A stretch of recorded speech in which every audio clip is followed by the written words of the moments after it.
लोकसभा चुनाव 2024 की तैयारियों में अखिलेश यादव जुटे हुए हैं। इस बीच काजल निषाद को लेकर बहुत ज़्यादा चर्चाएं हैं कि अखिलेश यादव उन्हें लोकसभा चुनाव में गोरखपुर सीट से चुनावी मैदान में उतार सकते हैं।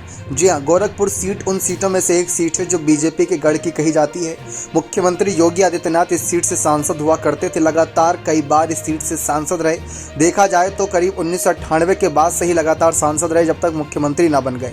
और 2019 के चुनाव में रवि किशन ने सीट से 3 लाख वोटों से जीत दर्ज करी थी समाजवादी पार्टी के राम निषाद को हराकर। राम निषाद ने भी कड़ी टक्कर दी थी, लेकिन इस सीट पर सपा बसपा का गठबंधन था, जिसकी वजह से बसपा का कोई प्रत्याशी न उतरने की वजह से यहां पर खेला हो गया सपा प्रत्याशी के साथ। लेकिन काजल निषाद ने अभी हाल ही में अखिलेश यादव से मुलाकात की कुछ तस्वीरें साझा करी थी अपने सोशल मीडिया अकाउंट से, और वहां से एक संदेश देने की कोशिश करी थी कि बहुत जल्द वे लोकसभा चुनाव की तैयारियों में जुट जाएंगी। जी हां, उन्होंने अपने उस पोस्ट में साफ लिखा था कि राष्ट्रीय अध्यक्ष अखिलेश यादव से मुलाकात कर आगामी लोकसभा चुनाव की चर्चा की थी और समाज के उत्थान के विषय में विस्तार पूर्वक जानकारी लेने की कोशिश करी थी। अखिलेश यादव को बहुत मानती जानती हैं काजल निषाद। गोरखपुर से मेयर पद के चुनाव में उनको उतारा गया था, मेयर पद के प्रत्याशी के तौर पर।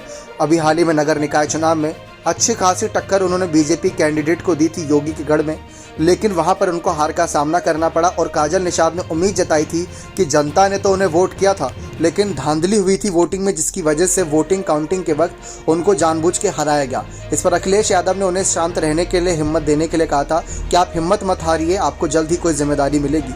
उस वक्त काजल निषाद से पूछा गया था कि क्या अब आप लोकसभा चुनाव लड़ेंगी, तो उन्होंने साफ कह दिया था कि ये सब कुछ अखिलेश यादव यानी अध्यक्ष पर निर्भर करेगा, लेकिन अगर जिम्मेदारी मिलेगी तो उसको 200% निभाएंगी और कोशिश करेंगे इन सीटों को जिता दें।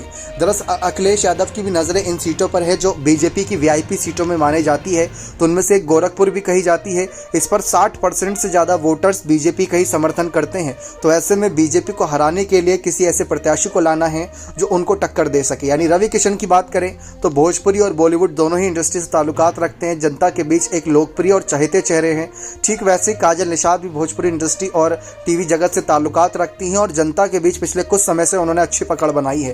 तो अगर रवि किशन और काजल निषाद के बीच जंग होती है तो वहां पर दिलचस्प मुकाबला हो सकता है, लेकिन देखते हैं अखिलेश किसको उतारने का मन बनाएंगे। बने रहे चैनल के साथ, बहुत बहुत धन्यवाद।